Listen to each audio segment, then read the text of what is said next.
tu nombre bastantes veces seguidas. La posibilidad de hacer un repaso o alguna suerte de perlas para que ustedes pudiesen tener mejores chances al enfrentar el examen que ya se tiene. Y por supuesto yo estoy de acuerdo para lo que necesiten, a tener en cuenta siempre para lo que necesiten ayuda, no se preocupen, no tengan miedo en pedirlo, ¿ya? Así es que ellos han organizado pues un repaso teórico-práctico de esta segunda fase, que aproximadamente el 60% de ustedes necesita subir sus notas, ¿no? Así es que si desean pueden participar, pueden conversar con su delegado, con cualquiera de los miembros del grupo, por favor, ¿listo? Para saber cuándo y cómo se va a desarrollar este repaso y los que están diciendo qué dinámicas quieren ellos para yo poder hacerlas. ¿Sí? Una vez terminado eso, ¿listo? Siendo yo su tutor, disculpen que no les haya pasado el dato de una charla que había esta semana, que era cómo ser padres en edad adolescente, pero espero que ninguno necesite esa charla, por favor, ¿listo? Todavía no hay otras charlas, así es que tienen que saber pues, supongo que sus delegados del Consejo de Facultad ya les dijeron que se había anulado lo de teoría y práctica por este semestre, ¿no es cierto? Hasta el siguiente semestre, ¿no? Donde el terror vuelve a comenzar. Bueno, estudien, prepárense y además saben que se está aprobando un nuevo reglamento o ya se ha aprobado un nuevo reglamento de grados y títulos para la Facultad de Medicina. El nuevo reglamento de grados y títulos, por supuesto, les exige a ustedes que tengan 15 créditos extracurriculares para poderse graduar y que vayan a tener una investigación en una revista indexada para poderse titular. ¿Ok? Así es que la investigación sí o sí tiene que llegar a ustedes, si es que ustedes no quieren llegar a la investigación, pero va a suceder. Es la manera como Cayetano, como la científica, han logrado tener siempre los primeros lugares de importancia y relevancia en este país, es haciendo investigación. Así es que si ustedes son 300 por promoción y pudiesen sacar un artículo entre 2 o 3, tendríamos 100 publicaciones, lo cual nos haría muchísimo más competitivos. La teoría la tienen, los instrumentos tienen gran parte de los instrumentos, no los usan porque no tienen la necesidad para hacerlo la obligación, y es que ahora como está apareciendo la obligación, pues me parece perfecto. Así es que si necesitan ayuda para cualquiera de estas cosas, también estoy a su disposición mientras yo esté aquí. La clase de hoy día, no terminamos la anterior clase, lo que es la neuroanatomía y el cambio facial, pero eso lo vamos a dejar para el final. ¿Listo? Vamos a intentar meter, yo por lo menos en mis clases voy a intentar meter todo lo que es neuroanatomía de pares craneales para el final del ciclo. Esta semana que viene voy a correr con la anatomía gruesa, macroscópica que ustedes están viendo. Ya solamente les va a faltar cara cavitaria, órbita y oído, lo cual es muy fácil de explicar. Son bastantes nombres, pero es muy fácil de explicar, así es que de ahí vamos a ir a lo que es digamos así, el compromiso o la conducta neurológica que tienen estos órganos, ¿ya? Para que ustedes lo sepan, porque de todas formas van a entrar pares craneales en cara a su examen, y este examen es orientado a la clínica, y prefiero que sea orientado a la clínica porque me parece que han sacado mejores notas que lo que hubiesen sacado tomándoles anatomía fría o estéril, que no les dé ninguna idea de lo que está pasando, ¿no? Es muy distinto que yo les pregunte, ¿no es cierto?, qué porción de la arteria carótida va a estar inervada por la rama sensitiva que está saliendo del ganglio cervical medio, ¿no es cierto?, y que les ponga 50 ramas de la carótida clasificados pues por nombres extraños o por radiología, a que les pregunte, ¿no? Y un paciente acude a la clínica con caída del párpado superior, labio, ¿no?, izquierdo, ¿no?, cialorrea, y pérdida de la sensibilidad en la lengua izquierda. Ya, entonces eso es mucho más fácil, ¿no? Si es que le pregunto, esta es una lesión del nervio facial, supranuclear, infranuclear, después de su primera rodilla, antes de su segunda rodilla, ¿dónde está? Eso ya ustedes lo pueden saber, y eso es lo que van a ver en la clínica de día a día, por favor. ¿Ya? ¿Listo? Entonces el examen va a ser así. Prepárense, no se asusten. Si hay alguna palabra que no conozcan en el examen, acuérdense que en el examen va a estar escrito entre paréntesis qué significa. ¿Ya? Y si es que no lo hemos puesto en el examen, se ha dicho acá en la clase. Así es que si es necesario, vamos a colgar un glosario de términos clínicos básicos que ustedes deberían de saber al momento de su examen. ¿Ya? Si no están orientados a la clínica, no tiene sentido la metodología. Vamos a hablar ahora de planos profundos de la cara. Esta es una clase un poco tediosa, larguita. El final es más ameno porque es neurológico, como es para mí, ¿no? Pero creo que todos ustedes ya han hecho esta práctica, así es que ya se la saben de memoria. Ya han hecho fosa cigomática y fosa pterigomaxilar. Así es que es un repaso de lo que han visto en la práctica. Entonces habíamos visto músculos de la médica, nos habíamos quedado sin ver los masticadores, habíamos visto hasta el nervio facial, control y evaluación de los músculos que inervan la cara. Entonces ahora nos toca la siguiente cosa, que es la fosa cigomática. La fosa cigomática, primero que nada, tenemos que saber que es un espacio que es par, es simétrico porque está en ambos lados y tiene una estructura similar, que va a estar incluido por dentro de lo que es pues la rama superior del maxilar inferior, ¿no es cierto? ¿Listo? Y por dentro la apófisis pterigoidea pues del esfenoides, ¿no? Y entonces en forma pues no es francamente como una pirámide, como los triángulos que hemos visto antes, no tiene que tener un poquito más de imaginación, pero sí es un espacio en forma piramidal, ¿no? Donde vamos a tener entonces 4 paredes, un techo, ¿no es cierto? Un piso, un techo con un vértice, y este vértice tiene que estar ubicado pues entonces en el ángulo del maxilar inferior. El contenido que va a tener esta fosa, pues entonces van a ser algunos de los músculos masticadores, que van a ser por supuesto los pterigoideos, externo e interno, ¿no es cierto? Muy bien, y además va a tener aquí la arteria maxilar, que es una de las ramas más prominentes de la carótida externa, ¿no es cierto? Y además de eso, algunos plexos venosos, como el plexo alveolar, el plexo pterigoideo, ¿no es cierto? Y por supuesto, la rama de número 3 o B3, pues, ¿no? Del trigémino. Muy bien, además de sus ganglios autonómicos. La región entonces de la fosa cigomática, tenemos que darnos cuenta que va a tener algunos los límites entonces de esta fosa, porque aquí hemos arrancado, si se han dado cuenta, aquí está el cóndilo. Entonces, como hemos arrancado el cóndilo, listo, y hemos sacado el maxilar y lo hemos cortado a la mitad, en todo caso el maxilar inferior, va a quedar este agujero hasta aquí, ¿no es cierto? Porque aquí ya viene la faringe, hasta aquí, de aquí a aquí es lo que vamos nosotros a tratar. Por arriba entonces va a tener el arco cigomático, el ala mayor del esfenoides, ¿no es cierto? Y por fuera la apófisis pterigoides, ¿no? Parte de la apófisis pterigoides, ¿no es cierto? Por abajo vamos a tener pues un plano horizontal que está dado por debajo de la rama del maxilar, ¿no es cierto? Muy bien, y por fuera tenemos pues la cara interna del maxilar que debería de haber estado viendo aquí, ¿no? Pues todo lo que sería por dentro. Por dentro de esto vamos a tener la apófisis pterigoides acá, ¿no? Y la faringe que debería de haber estado saliendo hacia acá. Muy bien. Y además vamos a tener por delante pues a lo que es la tuberosidad maxilar. ¿Listo? Y por detrás pues vamos a tener lo que era pues la parótida en sus extensiones. ¿Listo?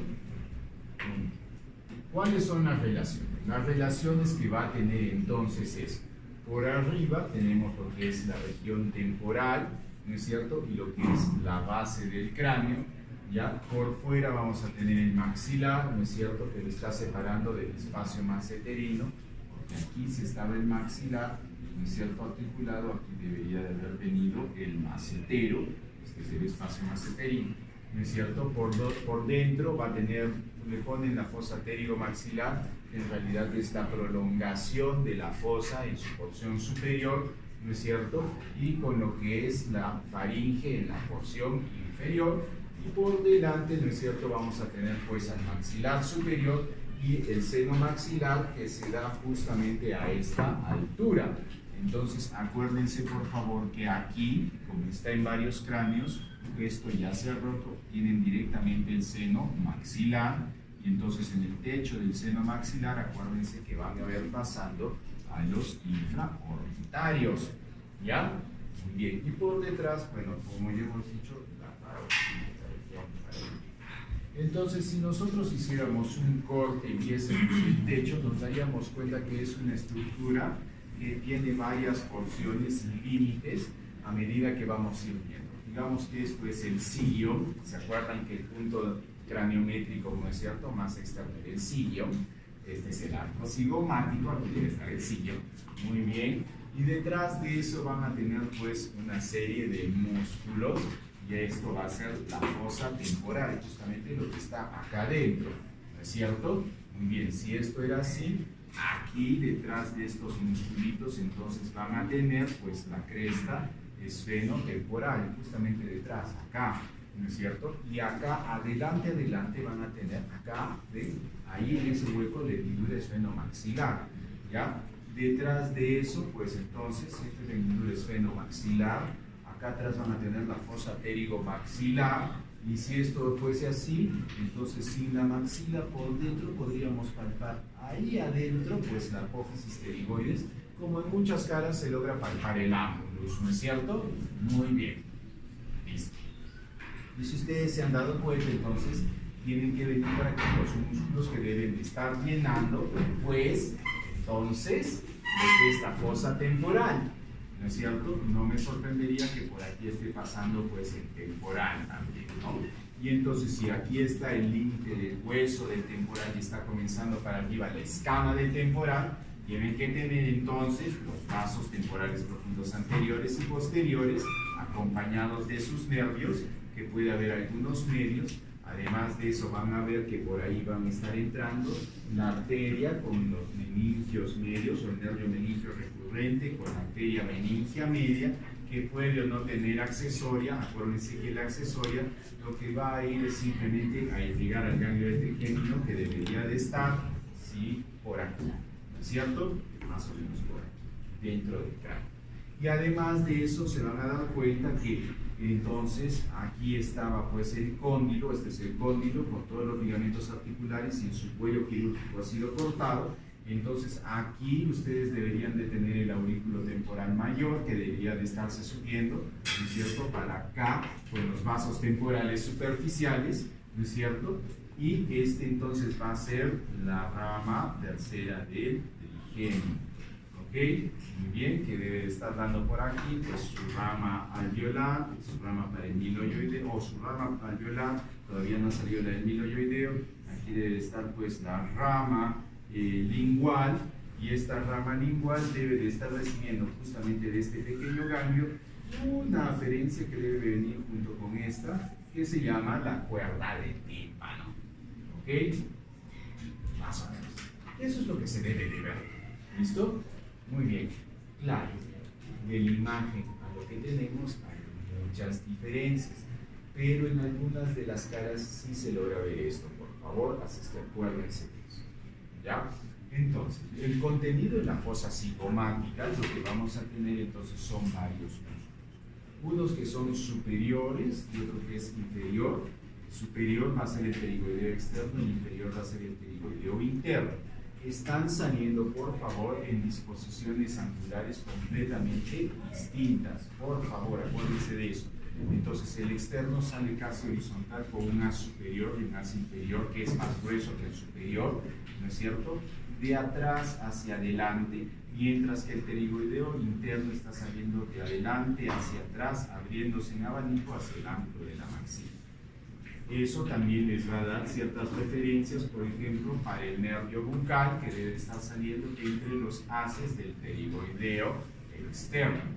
Muy bien, además de eso van a ver que está saliendo un nervio, bueno, van a salir dos nervios gruesos, ¿no es cierto? Por aquí detrás del cóndilo, que son parte de la tercera división del trigémino, y yo prefiero comenzar por este porque es el que más fácil los puede limitar, es el más grueso y es el que debería de estar entrando pues por el canal dentario en el maxilar inferior. Acuérdense que al costadito está la espina de Spix, típica pregunta que le gusta tomar al doctor. Muy bien, que después va a entrar y va a estar dando pues sus nervios alveolares anterior, medio y posterior, y de ahí va a terminar saliendo pues como las ramas mentonianas. Justo antes de ingresar pues por el canal dentario, pues de ahí va a dar un nervio que va a ser el famoso nervio paremiloioideo, ¿ok? Al costado de este tiene un nervio que es también grueso, pero no tanto como el primero. Acuérdense que este es más posterior, este es más anterior, es un nervio que se va a llamar el nervio lingual.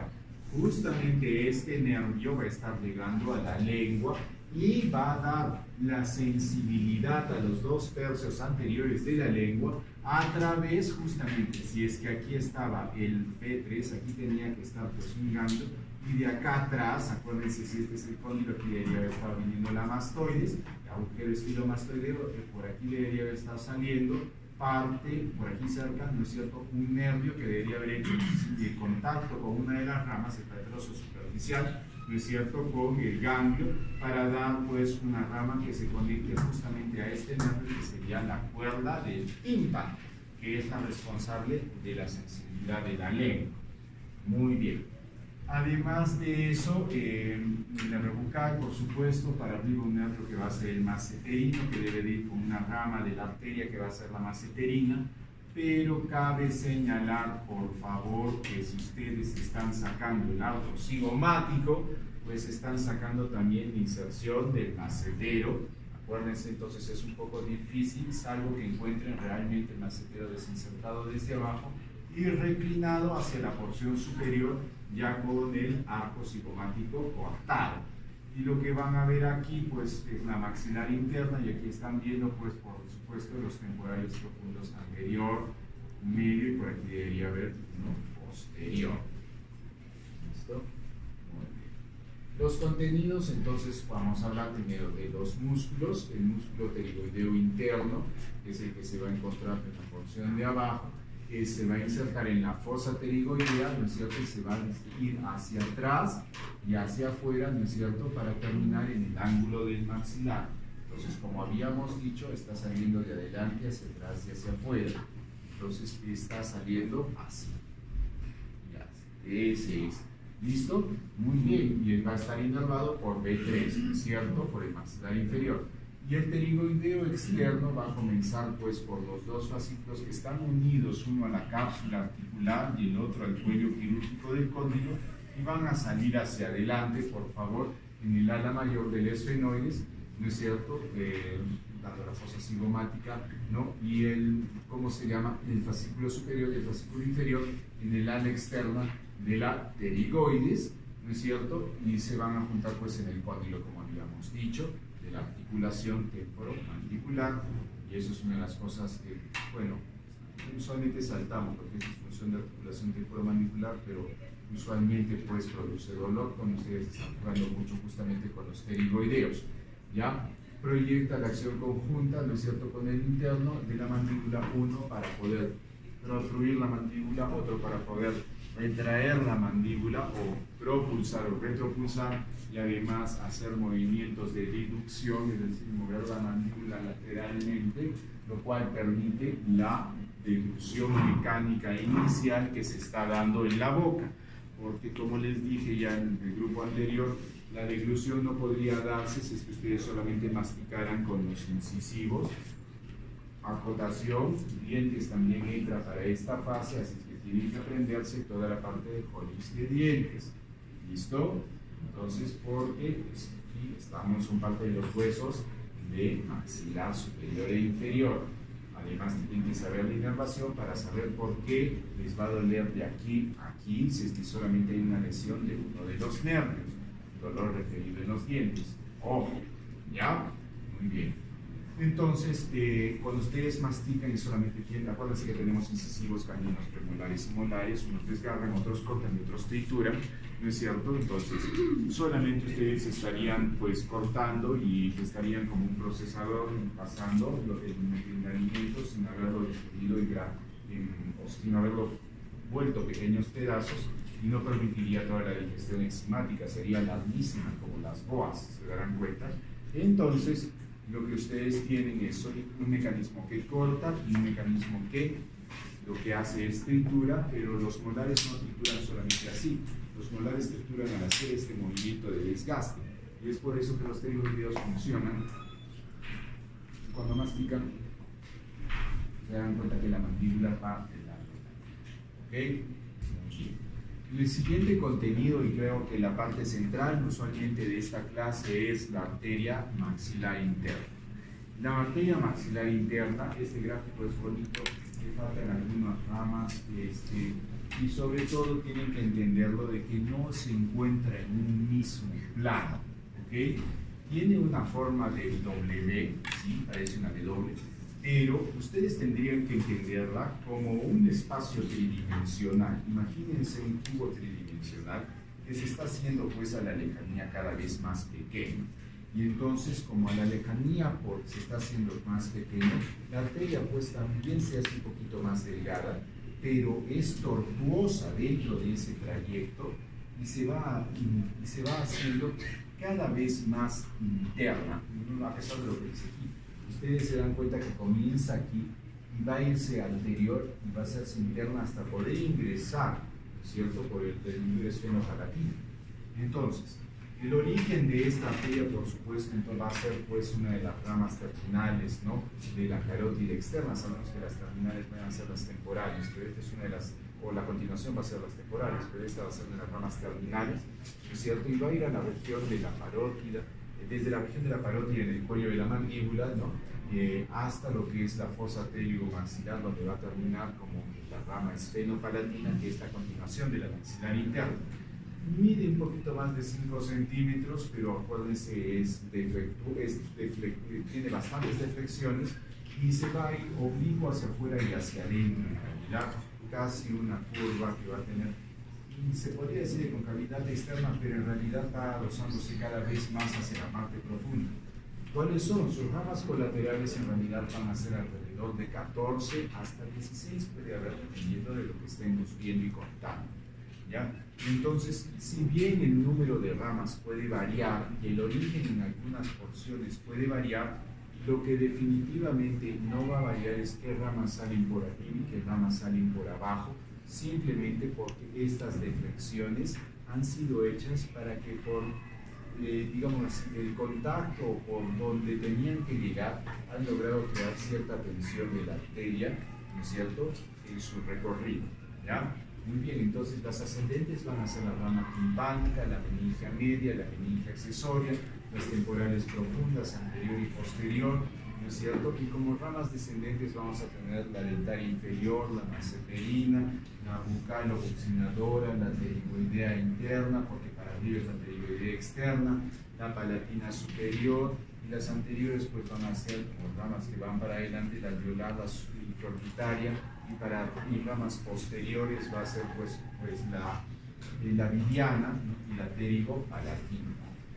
Tenemos que acordarnos que esta arteria está dividida en 3 porciones que no son exactamente equitativas. Estas están dadas primero por su porción que va a ser ascendente, que va a estar detrás de la rama de la mandíbula, es una porción retromandibular. La segunda porción es la que está discurriendo entre los haces de los pterigoideos, y la tercera porción es la que viene después de esos haces pterigoideos, cuando ya ha hecho su tercera deflexión hacia la porción superior, listo, donde va a comenzar a botar a medida de que sale como un bucle, porque esto puede hacer hasta todo un bucle, las arterias, ¿no es cierto?, para adelante, para arriba, para abajo, según lo que necesite, y las últimas que van a ser las posteriores, ¿ya? Entonces, este gráfico ayuda a explicar mucho, pero lo que tienen que darse cuenta que aquí, desde la primera porción, la arteria va a comenzar a botar varias ramas. La primera que va a estar botando entonces va a ser una ventricular profunda, y ahí va a haber una timpánica anterior, puede haber otra, ¿cómo se llama?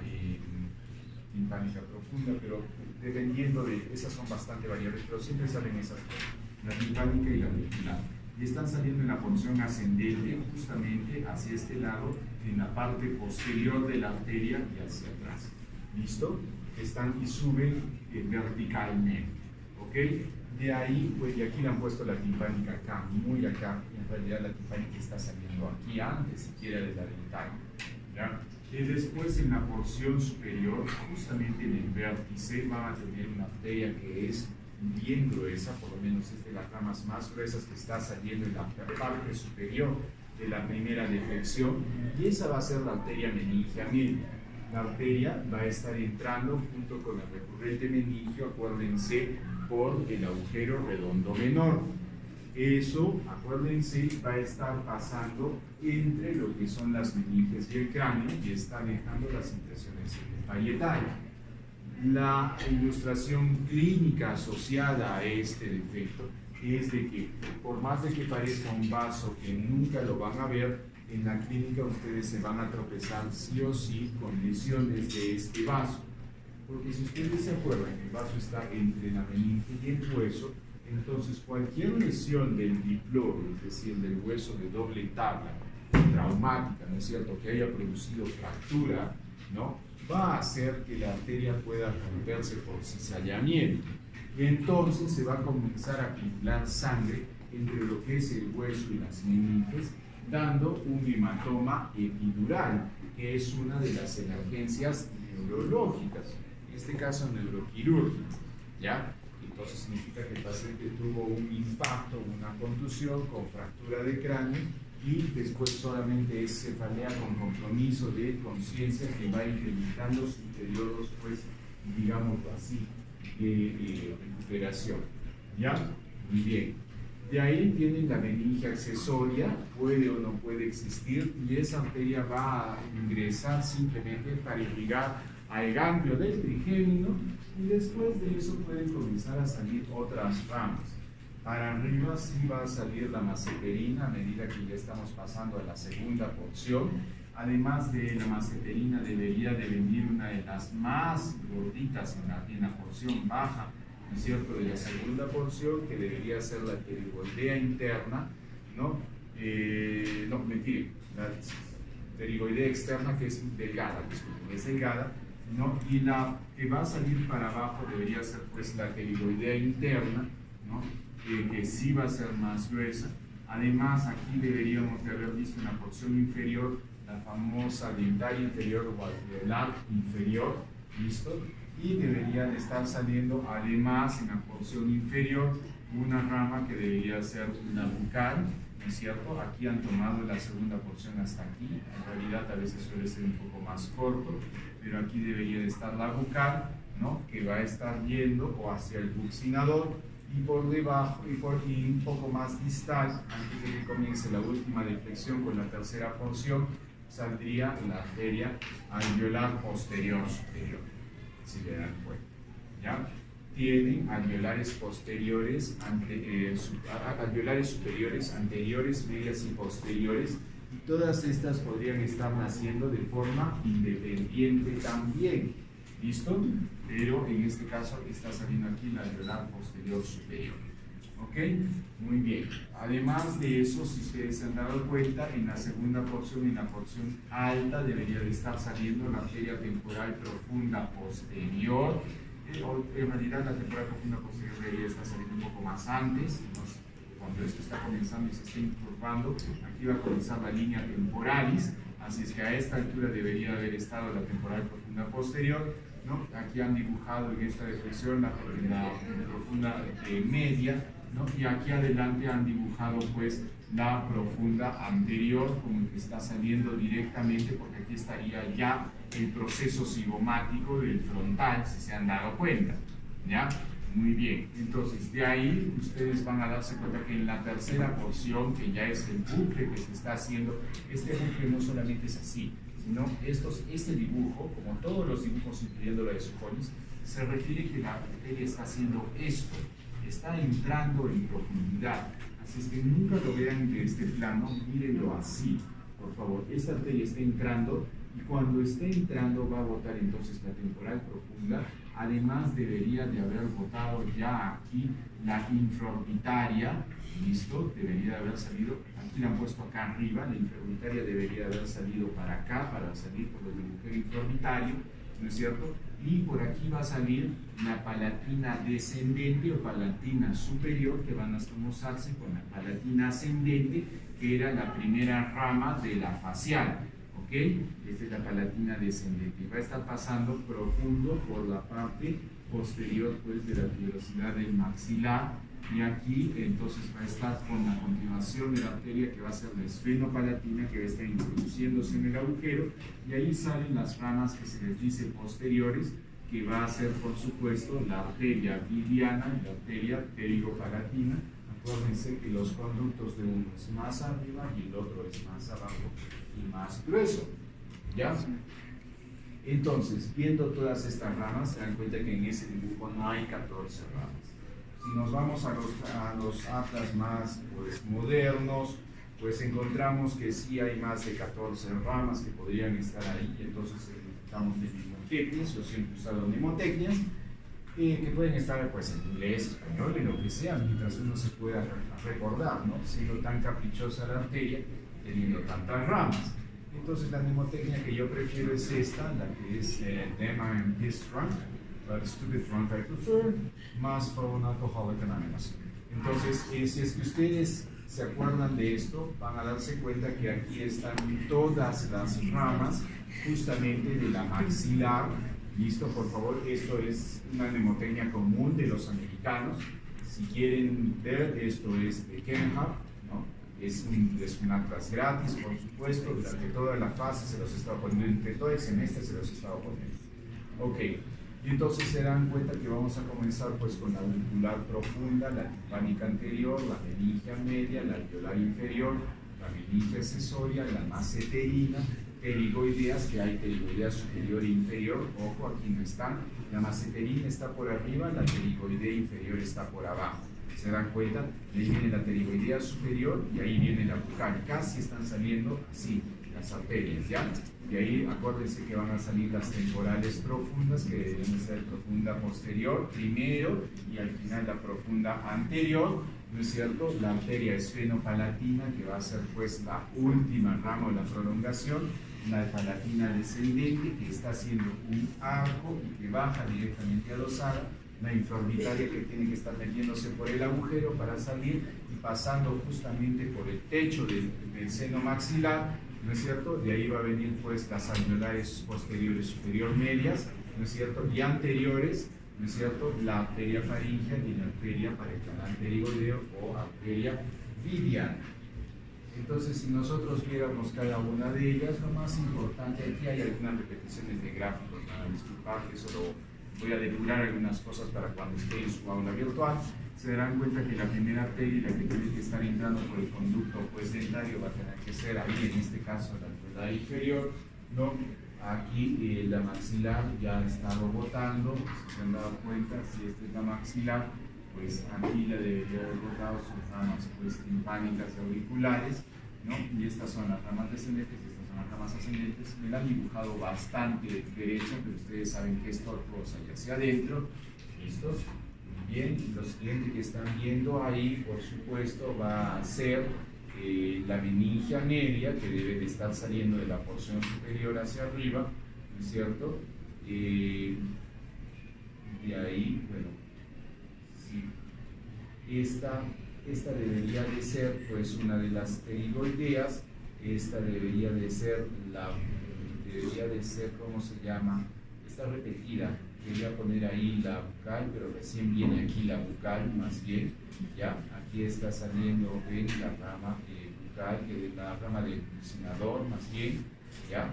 Y además de eso aquí están viendo la pterigoidea inferior, ahí están viendo las temporales profundas, la anterior y la posterior, ahí están viendo la palatina descendente, ¿no es cierto? Aquí deberían de estar viendo, esa es la repetición, deberían estar viendo aquí lo que es la una descendiente. Aquí debería de estar dándose la alveolar posterior, por favor. Ahí deberían de estar viendo cómo se llama lo que es la esfenopalatina. Y si ustedes se dan cuenta, bueno, esa es la repetición, ahí debería de estar pues la infraorbitaria, que debe de estar entrando por la hendidura y pasando. ¿Se han dado cuenta? Tienen que entrar a la hendidura inferior para entrar al canal infraorbitario, para salir por el agujero infraorbitario. Eso es una pregunta que me acaban de hacer. Acuérdense que el canal infraorbitario va a comenzar en la hendidura. ¿Ya? Listo, no puede estar atravesando el maxilar. Muy bien. Entonces, la región de la fosa pasando la arteria, lo que encontramos es que la región de la fosa pterigomaxilar, entonces va a corresponder después a la fosa que tiene el mismo nombre, que es la prolongación superior de la fosa cigomática, ¿cierto? Que hemos visto. Al final de cuentas, el contenido de esta fosa entonces va a ser las últimas arterias, ya son las 10, tenemos hasta las 10, ¿no? Ya. Que van a ser pues la arteria maxilar y lo que es la tercera división del trigémino y el ganglio de Meckel. Entonces, cuando nosotros estamos viendo, vemos este bucle caprichoso de la arteria. Esta debe ser la última prolongación. Aquí deberíamos ver por lo menos estas deben ser las alveolares, ¿no? Aquí lo que vamos a ver es de que está saliendo, ¿cómo se llama? Aquí tenemos el ganglio de Meckel y lo que vamos a tener pues aquí es la salida de la tercera división. Entonces en la pared externa no vamos a tener una pared porque está con el hueco de la fosa cigomática. En la pared interna vamos a tener al palatino, ¿no es cierto? En la pared anterior vamos a tener el maxilar, en la pared posterior la apófisis pterigoides y ahí nos vamos a quedar para no interrumpir al doctor.